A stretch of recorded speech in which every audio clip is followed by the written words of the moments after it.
Well,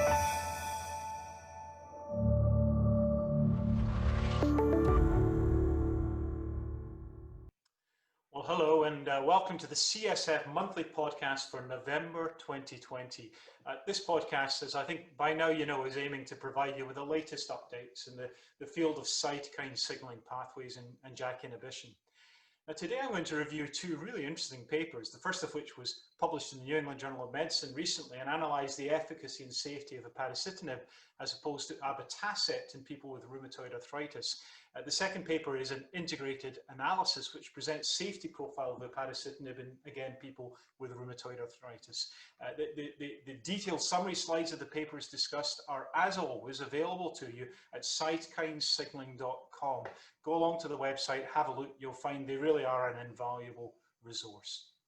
Well, let me turn first of all to this paper coming from Professor Andrea Robert-Roth and colleagues.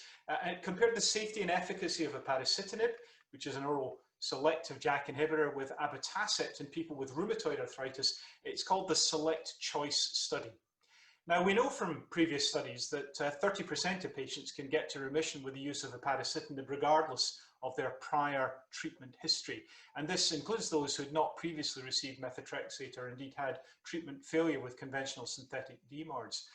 Multiple head-to-head trials comparing TNF inhibition with another biologic DMARD have been conducted in people with rheumatoid with an inadequate response to CS DMARDs. This study reports a phase 3 double-blind trial in people with an inadequate response to biologic DMARDs previously.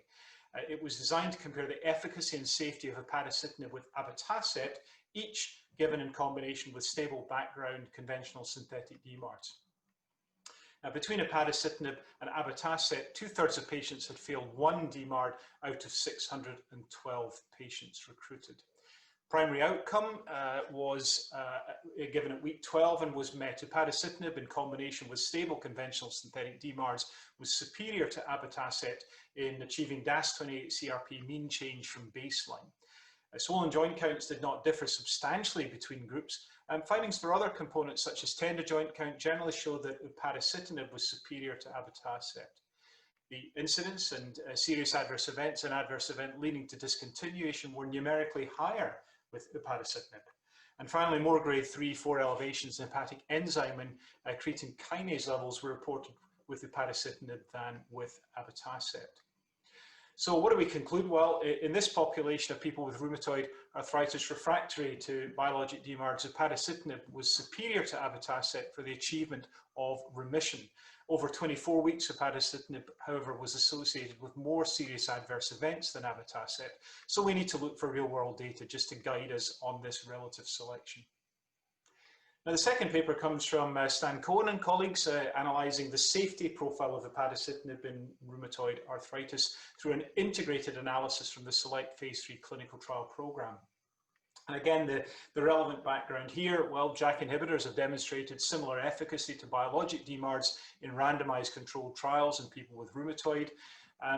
When we're making decisions between physicians and patients, there's a shared decision-making process, and that, of course, means that we have to explain and understand the benefits as well as the risks of a treatment. The efficacy and the safety of upadacitinib were studied in patients with moderate to severely active rheumatoid in 5 pivotal phase 3 randomized controlled trials, namely across the Select clinical program. Most patients were female in their mid-50s. Median time with RA diagnosis was 1.26.4 years, and the baseline characteristics and medical history were well balanced across the groups. So the key results, well, the most common treatment emergent adverse events occurring in more than or equal to 10 events per 100 patient years with upadacitinib were upper respiratory tract infection, nasopharyngitis, and urinary tract infection. Exposure adjusted event rates for SAEs with upadacitinib 15 milligrams were by and large comparable with adalimumab, but higher than methotrexate. SAE rates were higher for upadacitinib 30 as opposed to 15 milligrams, with pneumonia being the most common event with both doses. And what about events of special interest? Well, serious infection events were similar between upadacitinib 15 milligrams and adalimumab, while the 30 milligram upadacitinib group, but not the 15 milligram group, showed increased risk versus placebo and adalimumab, and was associated with some increases between month 6 and month 12.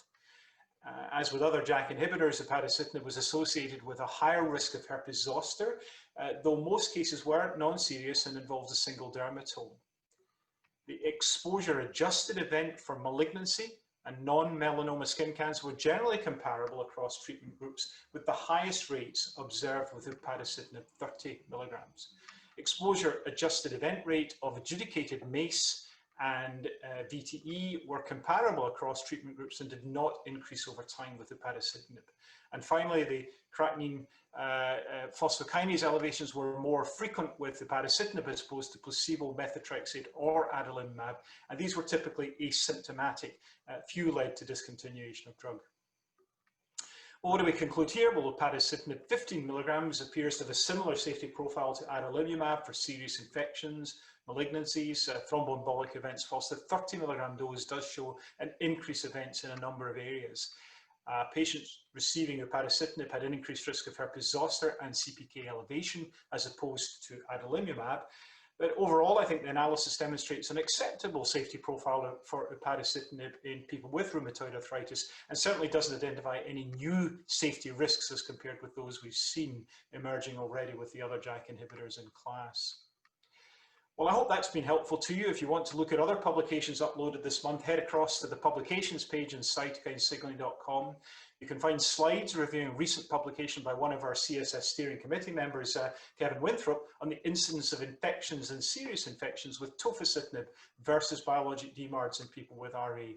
And as always, thank you for your attention. These are challenging times, and it's great just to think about rheumatology for a change. Don't forget to subscribe to the podcast and let us know what you think by leaving a review. Thanks ever so much for your attention. Wishing you and all of yours the very best of times.